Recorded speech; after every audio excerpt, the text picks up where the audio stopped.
বন্ধু, শীতের সন্ধ্যায় ভাবছো আমার হাতে এটা কি? আহা হা, আমার বাবা তো খেয়ে বেশ হেভি লাগলো। চলো কি বানাচ্ছি হ্যালো আজকে। বন্ধুগণ, আজকে বানানো হবে বারবিকিউ, চিকেন বারবিকিউ বানাতে যে সেটটা সেটা হচ্ছে মাত্র 30 টাকা। রাজুদা সে 30 টাকা নয়, এটা অন্য একটা 30 টাকা। তার জন্য আমি নিয়ে নিয়েছি, প্রথমেই নিয়েছি এরকম একটা সুন্দর দেখে টিন, এরকম। আর বাড়িতেই ছিল কিছু কিছু কিছু রড, এই যে এগুলো দিয়ে মোটামুটি একটা সুন্দর বারবিকিউ সেট বানিয়ে ফেলেছি। আজকে এতেই পোড়ানো হবে সুন্দর সুন্দর করে চিকেন চিকেন।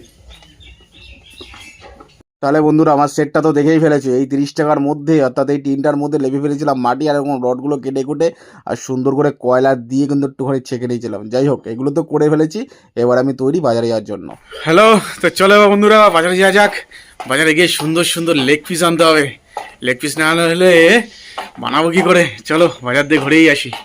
বেশ, এবার দেখতে দেখতে চলে এলাম আমি লেগ পিসের দোকানে, অর্থাৎ চিকেনের দোকানে। সেখান থেকে তো নিয়ে নিলাম 6 পিস সুন্দর দেখে লেগ পিস, মোটামুটি 2 কেজি 200 250 মতো হয়েছিল। তারপরে এদিকে সুন্দর করে বাড়িতে এনেই সুন্দর করে একটু ঢেলে ফেললাম। হ্যাঁ, ঢেলে ফেলেই তারপরে আমি লেগে গেলাম যথারীতি রাত্রের পরিবেশনের জন্য, অর্থাৎ রাত্রের জন্য প্রিপারেশন এতে করতে। নিয়ে এসেছি সুন্দর সুন্দর চিকেন লেগ পিস। এই যে লেগ পিস, এরকম সুন্দর সুন্দর লেগ পিস। এবার ধুয়ে নেবো ভালো ভাই।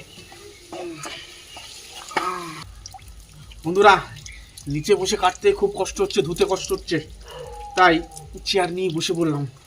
সুন্দর করে ফ্রেশ করে ধুয়ে ফেলেছি। প্রতিটা চিকেন লেগ পিস সুন্দর করে ধোয়া হয়ে গেছে। ও হো হো হো হো, বিকালে পার্টি হবে, পার্টি।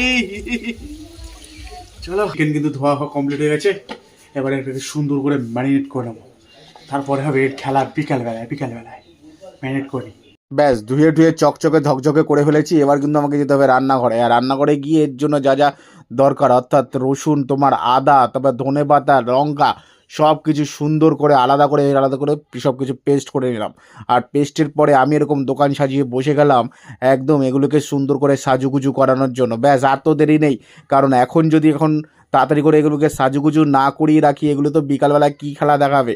যাই হোক, সব কিছু নেওয়া হয়ে গেছে আর আমি এগুলোকে বসে পড়েছি সাজুগুজু করানোর জন্য। মশলাপাতি সব কিছু গুছাই নিয়ে নিয়েছি। চিকেনটা আবার মাঝখানে ফালা ফালা করে নেবো, যাতে সুন্দরভাবে মশলাটা ঢোকে। চিকেনগুলোকে সুন্দর সুন্দর করে কেটে নিই। চলো।